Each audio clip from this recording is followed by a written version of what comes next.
E aí? Boa tarde, meu povo. Sextou, gente! Bora pro nosso último quadro aqui da Mies, o último quadro do dia, que é o nosso podcast, o nosso Pode Sentar. Hoje nós estamos aí no 11º episódio do nosso podcast. Passa rápido, passa muito rápido. A gente começou faz pouquinho tempo. Você pode acompanhar aí os outros episódios também no nosso canal. E acompanhar também o nosso podcast de hoje, porque a convidada, gente, ela é mentora de mulheres, tá? Mentora de mulheres. Ela também é palestrante, sexóloga e terapeuta de casais. Então, se você está precisando de uma ajudinha aí no seu relacionamento, você já sabe que você pode procurar a Rani Moniz. Simplesmente perfeita. Palmas para ela! Já fez live aqui com Seja a gente, muito bem-vinda. Já participou da nossa expo também, do nosso workshop. Fez um show aqui, fez todo mundo dançar. Por isso que eu gosto da Rani, porque a Rani, ela bota todo mundo para sentar de verdade. Para sentar de verdade, gente. Então pode sentar gostosinho que lá vem história. Curtam aí o nosso podcast, o nosso episódio dessa vez. Compartilha também e interage nos comentários, tá bom? Bora lá, Rani. Então, queria saber um pouquinho mais de você, queria saber quem é a Rani Moniz, como que a Rani Moniz se tornou a Rani Moniz de hoje. Conta um pouquinho pra gente. Para mim, primeiramente, é um prazer estar aqui. Eu sou muito fã do trabalho da Mies, já participei de algumas de edições, de live, enfim, e realmente é algo que é bem diferenciado no mercado, né? Vocês trazem não só informação, mas trazem entretenimento, estão sempre trazendo coisas diferentes para o mercado, e é muito importante que realmente o mercado sensual esteja antenado com tudo aí que está acontecendo. Então, a Mies está de parabéns por isso, então agradeço muito a audiência, o convite. E vamos lá. Então, a Rani Moniz, ela veio na contramão da galera do mercado sensual. Então, normalmente, a galera do mercado sensual passa pela escola da sexualidade, se forma em sexualidade, em terapia, enfim, e começa a atuar na área. Eu comecei pela sensualidade e, a partir da sensualidade, eu fui obrigada a trabalhar a sexualidade para poder ajudar ainda mais as mulheres, porque iam aparecendo vários problemas que eu precisava resolver, e aí eu fui sentindo a necessidade de me aprofundar um pouco mais nisso. Mas a Rani Moniz, na realidade, ela é arquiteta, foi a minha primeira formação. Gente, nada a ver uma coisa com a outra. Tudo a ver, né? Formada em letras, português e literatura. Oi, gente. Por isso que a pessoa é didática. Então, assim, a primeira formação foi letras, depois veio arquitetura. E aí, nesse movimento de exercer arquitetura, eu fui diagnosticada com hipotireoidismo por estresse. Então, eu trabalhava com obras muito grandes na parte de construção civil. E eu passava, às vezes, 3, 4 meses em outra cidade, realmente administrando peão. Muito cansativo, muito estressante. Eu acabei desenvolvendo esse hipotireoidismo por estresse. Eu engordei em 4 meses 23 quilos, fiquei desesperada tentando perder esses quilos, porque para a mulher, infelizmente ainda, acaba baixando a nossa autoestima, né? E naquela ocasião realmente baixou muito a minha autoestima pelo fato de eu estar sobrepeso e porque também eu tinha descoberto recentemente que tinha sido corna no meu relacionamento. Então, eu estava naquele processo de casamento, com tudo marcado para casar, porém fui fazer um test drive antes. E quando fui fazer o test drive, deu merda. Descobri que não queria. E aí, junto com os quilos, veio o chifre, né? Ficou pesado o negócio e eu comecei a procurar algo que realmente pudesse trabalhar a minha autoestima, que eu pudesse passar na frente da obra e eu me sentisse maravilhosa e gostosa. E aí, quando eu falo isso, a pessoa vai dizer: ah, Ranieri, mas quando a pessoa que é gordinha passa na frente da obra, ninguém mexe? Não, não tem nada a ver com peso. É que a autoestima foi lá embaixo, pesou um pouquinho. A questão não é nem só isso, porque a nossa linguagem corporal, ela representa 97% da nossa comunicação não verbal. Sim.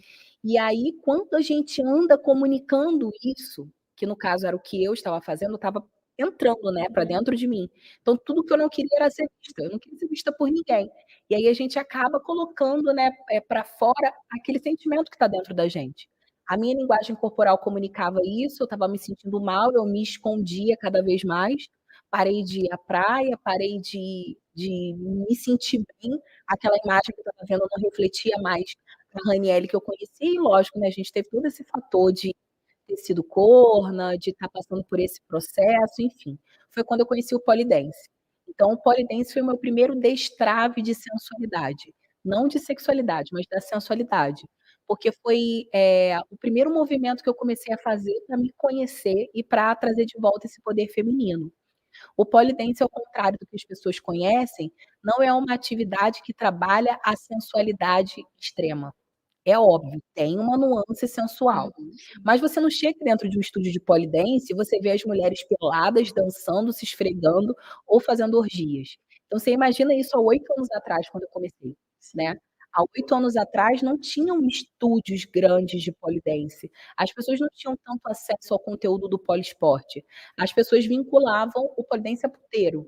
Então só quem faz pole dance é puta, ou é a mulher que quer agarrar o homem, ou a mulher que quer seduzir o parceiro, mas nunca viram o pole dance como uma arma para trabalhar o empoderamento feminino, para trazer de volta o poder pessoal e fazer com que a mulher tomasse de volta essa autoestima. E foi uma das primeiras atividades que eu comecei a desenvolver e que realmente começaram a mexer comigo. Mexeu tanto que eu larguei tudo para poder viver de pole dance. Eu amo. Então eu ainda fiquei nesse processo de fazer pole dance e continuar na arquitetura durante 1 ano, mas depois eu dei uma de maluca, resolvi empreender, sair da arquitetura e abrir meu primeiro estúdio de dança. Junto com esse primeiro estúdio de dança vieram os desafios de ter que lidar com muitas mulheres. E cada mulher tinha uma especificidade, cada mulher tinha algo que eu precisava desenvolver, principalmente comigo, para que eu pudesse ajudá-las. E foi aí que eu fui começando a entender que a sensualidade ela tem níveis, cada um tem uma sensualidade diferente. Não adiantava eu ir lá e passar uma coreografia para essa mulher, ou dar uma receita para essa mulher, ou dizer que ela tinha que fazer isso ou aquilo, porque o que funcionava para uma não necessariamente iria funcionar para outra. E aí eu fui começando a estudar mais sobre sensualidade, fui começando a desenvolver outras danças e colocar isso no meu corpo. Junto com isso vieram os convites de participar de feiras, de eventos, de programas de TV, e o meu primeiro desafio foi a Sexy Fair, que é a primeira feira erótica, é uma das maiores feiras eróticas da América Latina, do Rio de Janeiro. E eles me ligaram, assistiram um vídeo meu no YouTube e disseram: "Ah, eu quero você dançando no palco", sendo que eu nunca tinha subido no palco. Quando eu resolvi abrir o meu estúdio de pole dance, eu resolvi abrir porque eu vi que aquilo ali era como se fosse uma varinha mágica, sabe. Eu tinha o poder de ajudar mulheres a se transformarem como eu me transformei, então eu queria que as mulheres tivessem acesso àquilo. Mas nunca tinha pensado em subir num palco erótico e botar minha bunda para rolo. Não, subir no palco já é uma experiência completamente diferente. Acho que só quem já fez dança e dançou em palco sabe que É desafiador. é desafiador, é completamente diferente do que você dançar dentro de uma sala, dentro de um estúdio com seus alunos, ou então com a sua companhia de dança, enfim, mas dançar num palco com um monte de gente te assistindo é uma experiência que não dá nem para imaginar, né. É bem difícil, assim, realmente foi algo muito desafiador para mim, mas ao mesmo tempo foi algo que me motivou a me olhar de uma outra forma. Então, assim, a Raniele antes da Sexy Fair era tímida, envergonhada, insegura, então eu precisei criar um alter ego, que eu digo que é a Amanda. Então a Amanda quando vinha, ela não tinha medo de nada, ela não era insegura, eu colocava um batonzão vermelho, eu realmente criei uma persona. E aí, a partir disso, eu fui entendendo que às vezes a gente deixa de expor, de colocar para fora esse ser erótico e sensual que a gente tem dentro da gente, porque a sociedade impõe pra gente que a gente tem que ser algo. Então ela impõe um padrão, ela coloca ali a gente dentro de uma caixinha, e a gente acaba imprimindo, aceitando isso como uma verdade, e acaba incorporando o que eu digo que é esse falso eu sensual. A mulher, de fato, ela acaba não seguindo e não tendo uma essência sensual de fato. Ela não se conhece, ela não conhece qual é o movimento que vai caber no corpo dela. Ela não conhece qual é o movimento realmente que é coerente com a história dela, porque ela não se permite isso. E eu, como não era diferente de nenhuma outra mulher, eu tinha vergonha, insegurança, medo, eu precisava da validação. O que as pessoas vão achar de uma arquiteta botando a bunda para rolo em cima do palco? Então tinha todos esses entraves, mas a Amanda não. Então foi quando eu criei a Amanda, comecei a ir para o palco e fui para o extremo, que era botar a bunda para rolo mesmo e vocês vão ter que me engolir.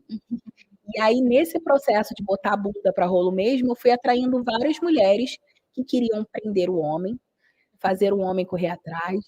Eu quero deixar ele louco por mim, viciado. Eu quero ele rastejando atrás de mim. Eu quero deixar de ser amante, eu quero ser a principal, a primeira. O que eu faço?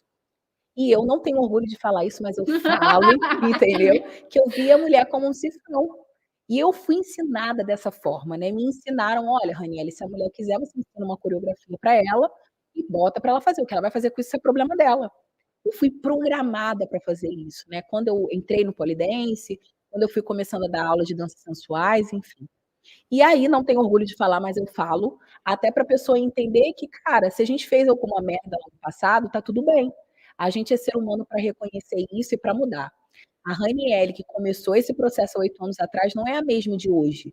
Não tem os mesmos conhecimentos de hoje. Então, hoje, quando eu ensino para as mulheres, eu peço para que elas tenham muito cuidado quando elas vão pensar em ensinar algo, até com um produto sensual. Que não é um produto sensual que vai consertar um relacionamento quebrado. O produto sensual vai ser um band-aid em cima de um osso quebrado.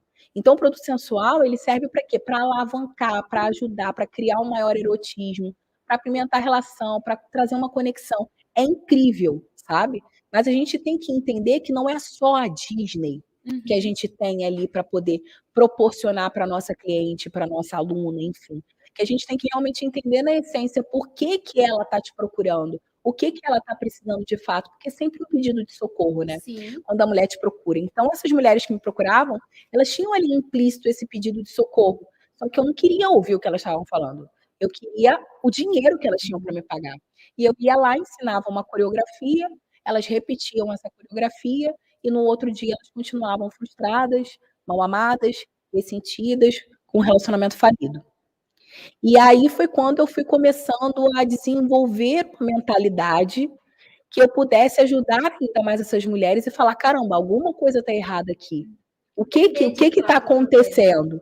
E aí foi quando eu fui entrando mais dentro do universo da sexualidade, fui procurando outras formas de ensinar, então fiz formação em tantra, fiz a parte da sexualidade, terapia para casais, até para eu entender também qual era a parte que eu me sentia confortável para ensinar. Para ter embasamento também, porque senão você passa informação errada, você não tem ali embasamento para ajudar aquela pessoa, né? Sim.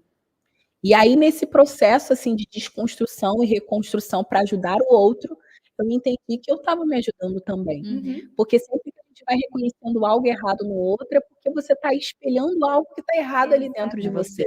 E a gente vai estudando, vai se conhecendo, e a partir disso eu fui desenvolvendo os meus produtos, eu fui desenvolvendo a minha forma de ensinar, eu fui desenvolvendo as premissas que hoje eu prego dentro do mercado sensual, e fora dele também, que eu acho que a gente tem que ser congruente com aquilo que a gente faz. Eu não posso ensinar dança sensual se eu realmente não acreditar naquilo que eu estou ensinando, no processo de transformação que eu acredito que isso pode promover para a mulher, se eu não coloco isso no meu corpo. Então, é muito importante que realmente tenha coerência e congruência o que eu faço, o que eu ensino. E acabou que eu acabei criando um diferencial dentro do mercado, exatamente por eu ter vindo de fora. Então, a minha visão acaba sendo mais sistêmica do todo, né? Eu não olho o mercado sensual só como um produto sensual, apesar de hoje ter mudado muito, né? Hoje a gente já tem essa sensual wellness, muito mais autocuidado, né? Cuidado com o corpo, intimidade, não só muito pelo produto. Mas eu, como vim de fora, eu acabo tendo uma visão que eu acredito que seja diferente das pessoas que estão só no mercado da sexualidade. Então, eu acredito até que seja por isso que eu tenho esse meu quê de diferente aí dentro do mercado. E, Rani, você domina, né, o poli, assim, as artes sensuais. O poli é o seu principal, é a principal arte que você domina. E quais são as outras também? Na realidade, o poli foi a primeira. A primeira, né? não é a principal. Não. Aí dentro do pole, porque assim, a gente sempre tem que procurar ter um carimbo, uma assinatura sexual, sensual, que seja. E a gente tem que ver, por exemplo, se eu quero me destacar nisso, tem muitas pessoas que fazem pole dance. Então, para eu me destacar no pole, eu tinha que ser muito foda no pole dance. E para você se destacar em algo, são muitos anos de dedicação. Pole dance é muito difícil, gente, você não tem noção. Eu fiz 2 meses de pole. É muito difícil, é muito desafiador, ele trabalha a lateralidade, consciência, mobilidade, força. Caramba, é muito difícil real, mas é algo realmente que é muito prazeroso, porque a gente vê os benefícios da prática. E aí, o pole dance foi o meu primeiro desafio. Eu comecei a falar, cara, o que o mercado não tem? O que as pessoas procuram? E eu comecei no Google e digitar quais eram as palavras-chave mais procuradas. E aí eu fui vendo lap dance. Fui procurar, né, um estúdio, um lugar para poder fazer lap dance, o curso não tinha.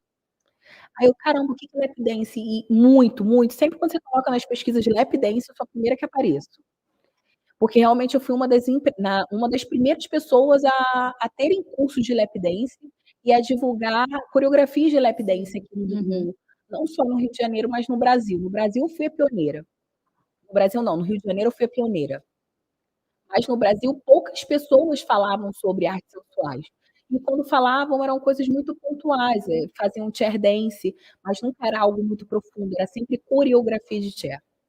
Não tinha os elementos, não tinha aquela separação, não tinha os estilos, né, porque todas as danças elas têm estilos, subestilos dentro da categoria. Então, por exemplo, dentro do pole dance, eu tenho o pole dance que é a vertente sensual, e dentro do sensual tem outras subvertentes. Eu tenho a parte acrobática, que dentro dela eu posso estar fusionando com outras artes. Então, assim, é muito grande, é um ramo muito grande. E dentro das artes sensuais igualmente. Então, o chair dance, eu tenho o chair dance básico, que é a dança na cadeira. Esse chair dance também pode ser acrobático. E ele também pode ser fusionado com outras coisas. Então, eu posso usar, por exemplo, eu também faço dança do ventre. Então, eu posso pegar a minha espada da dança do ventre e usar no chair dance. Eu posso usar um véu da dança do ventre no chair dance. Então, eu consigo fusionar o chair com qualquer outra modalidade, com zouk, com chair, com balé, enfim. Aí eu fui desenvolvendo essas submodalidades que eu nunca tinha visto ninguém fazer, só lá fora. As gringas sempre ditam tendência, né? Então, a minha maior referência foram as gringas. Eu fui vendo, fui colocando, experimentando no meu corpo e jogando para as minhas alunas fazerem. Elas foram as minhas cobaias, né? Então, eu fui colocando, experimentando, vendo como elas iam se transformando ao longo do processo e fui criando a minha metodologia junto com isso. Então, chair dance, dança na cadeira, lap dance, que é a dança no colo do homem, que até hoje é a top 10. O lap dance tem uma regra que você não pode encostar na pessoa, é isso? Não. A lap dance, na realidade, a regra é contato com o teu parceiro. Então, sempre voltar para o colo dele. Tudo que você for fazer, você tem que ter interação com o parceiro. Mas não tem que, eu não vou deixar ele tocar. É óbvio, porque ele tem esse quê da sensualidade. Então, o ideal é que você está tomando a atitude de fazer a dança. Você tem que dominar a situação. Não é você, tipo, cheguei, ele tirou uma peça, ele vai lá, vai me pegar e vai querer fazer o fuque-fuque comigo, né? Então, é você realmente ir provocando, e seduzindo, e trabalhando isso aos poucos. Mas não tem uma regra. Isso, eu sou totalmente fora da regra. Então, quando a pessoa fala assim para mim, tem que ser assim, eu falo, mas por quê? Por que tem que ser assim? Tem, mas não vai ser. Não tem que ser. Então a gente tem que quebrar esse padrão do que tem que ser, porque o tem que ser só fode com a vida da mulher. Só deixa a mulher ali, né, presa no padrão. Do trem. Sim. E aí o chair, o lap e o striptease, que é a arte de provocar e tirar, seduzindo, não é simplesmente chegar e tirar a roupa. Então é provocar, induzir, tirar. E aí, junto com isso, tem a yoga também, que hoje acaba sendo meu carro-chefe, porque eu trabalho toda essa parte energética, todo o lifestyle da yoga, e eu criei o yoga. Então, eu trago os elementos da sensualidade, de destrave das emoções, do corpo, misturo com algumas possibilidades. Então, a mulher que não quer, por exemplo, fazer uma dança sensual, porque ela acha que a dança não é para ela, eu trabalho através da yoga. Então, eu consigo destravar essa mobilidade, porque quando a gente fala em destrave da sensualidade e da sexualidade, as pessoas acham que movimentar o corpo é só a dança. Mas a dança, você está liberando as suas emoções. O Svadhisthana, que é o chakra sexual, é o chakra onde a gente mais acumula emoções. Então, é terapêutico, eu digo que é terapelve. Você mexer a pelve é terapêutico. A mulher que não se movimenta, ela é travada, ela é encurtada, ela não consegue falar muito. Então, ela acaba tendo dificuldades porque ela não consegue liberar as emoções dela. E eu queria saber também, a gente falou, né, de linguagem corporal e tudo mais, a gente tem uma grande porcentagem de mulheres trabalhando com sexualidade, com revendedor, com revenda, né, com esse mercado sensual. E aí eu queria saber como que a gente pode trabalhar essa imagem, né, essa linguagem corporal no ambiente de trabalho. Interessante pergunta. 97% da nossa comunicação é não verbal, como a gente falou. Então, se vocês quiserem conhecer o livro, tem o livro da Amy Cuddy, O Poder da Presença, e esse livro ele fala exatamente sobre linguagem corporal e o poder das primeiras impressões.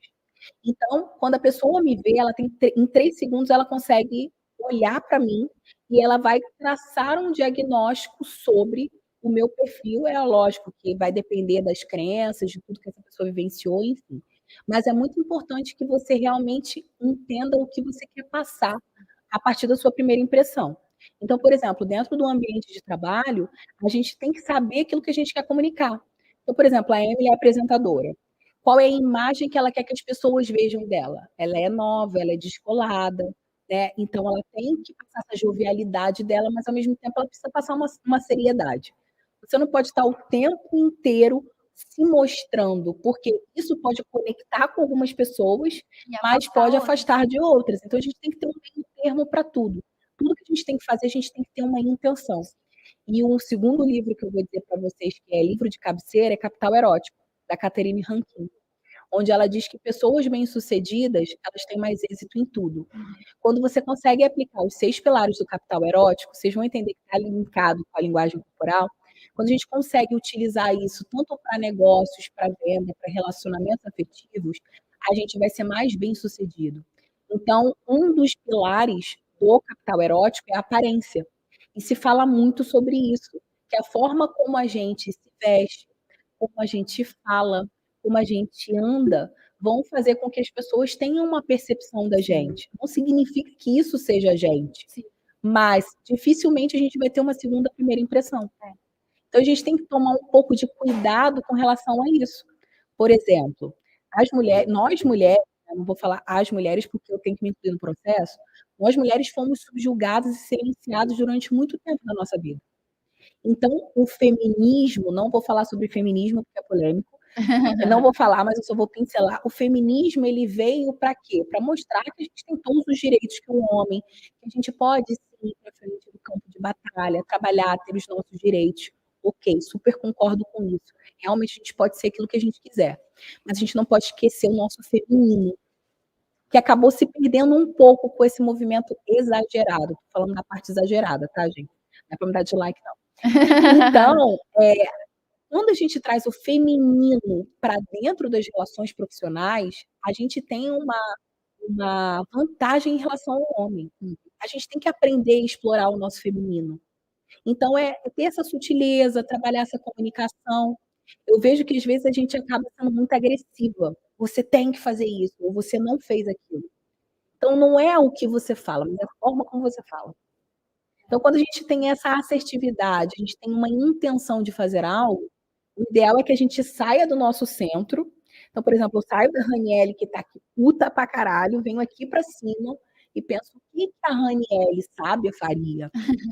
Respira antes de fazer o que você tem que fazer. Então, a gente consegue ir usando todos esses pilares do capital erótico e, com certeza, isso alavanca você no profissional, nas vendas, nas suas relações afetivas. Então, a aparência está ligada à linguagem corporal dentro do capital erótico e a atratividade sexual que não está ligada a sexo está ligada ao sex appeal, que é o quê? O babado, tchan, borogodó, sazon. Que é a sua essência. A sua movimentação. Então, às vezes, você vê uma mulher que ela tem uma aparência séria, assim, é uma mulher que tem uma boa aparência, mas quando essa mulher se movimenta, ela não tem isso, esse jogo de cintura. Então, se movimentar, ele também comunica isso. Sim. Ele comunica que você é leve, que você é descontraída, que você, sabe, é jovial, que você tem personalidade. Então, dentro dos 97% da comunicação, 55% correspondem ao movimento. A gente fala muito isso na consultoria de imagem e estilo, que você tem que representar a sua essência em tudo. Sim. No cabelo, na maquiagem, na roupa, porque não adianta a pessoa colocar um salto gigante e aquele salto não tem nada a ver com a personalidade dela. Ela vai parecer um ET. E aí é você trabalhar outros aspectos da sua vida também nessa sua parte visual, porque é realmente como você falou. É onde a pessoa vai bater o olho e falar, nossa, aquela é a Rani e ela é poderosa. Sim. E tem que ser condizente com a pessoa que você é, né? Só que assim, fazendo um complemento, o que eu vejo que dentro da consultoria de imagem, não são todas as pessoas, mas algumas fazem, é que às vezes você vê uma foto da pessoa, a pessoa te procura e fala assim, eu quero me sentir, eu quero comunicar uma imagem de uma mulher poderosa, sexy, bem-sucedida. E aí você vai lá, passa toda essa parte dessa comunicação visual, quando você tira a foto dessa mulher, você realmente consegue observar isso.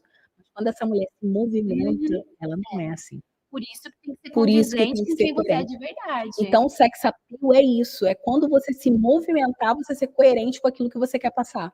Então, uma mulher que é forte, que é segura, ela não olha para baixo. Ela não vai olhar para baixo, porque isso vai comunicar insegurança, ela vai comunicar que ela não está confortável, né? E Então, tudo comunica. tudo comunica. Dentro do capital erótico, a atratividade social é o quê? É a presença. Eu chego e eu tomo espaço. Eu sei que aquilo ali é meu, eu sei que aquilo ali me pertence.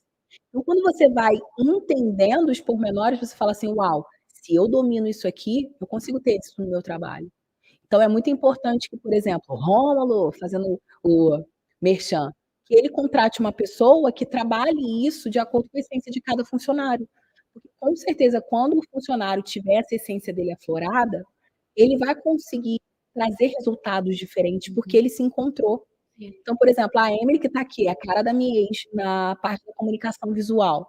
Ela se conhece, ela sabe quem ela tem uma essência e uma personalidade, ela vai vender o produto do jeito dela, com a personalidade dela, e isso é incrível, porque quando a gente olha, a gente consegue detectar e consegue linkar. Então, é muito bacana ter esse tipo de treinamento dentro das empresas, e eu acredito que isso é um diferencial, acaba sendo um diferencial. Com certeza.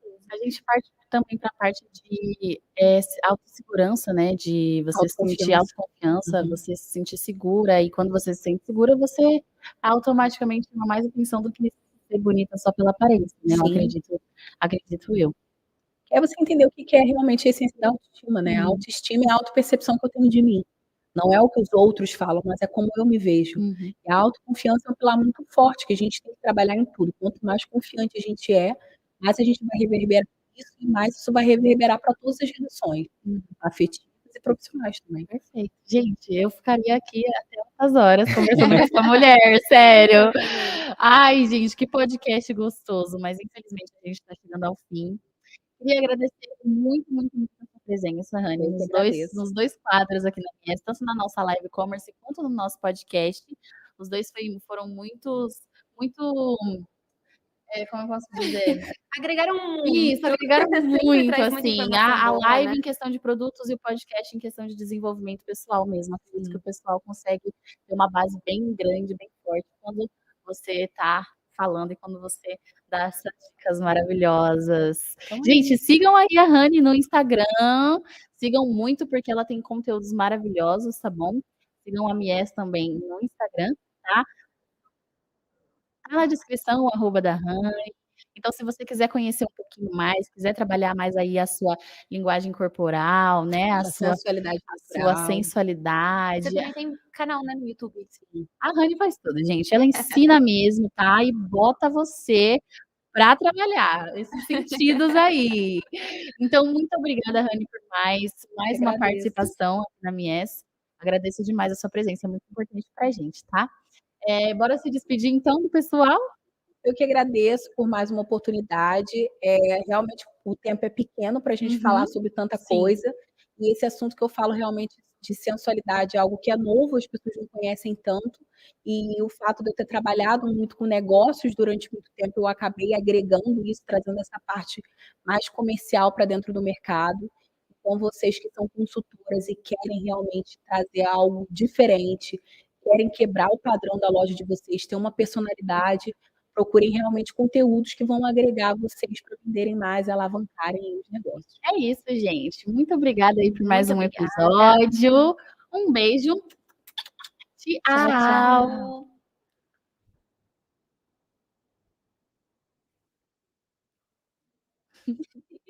Foi, Cis?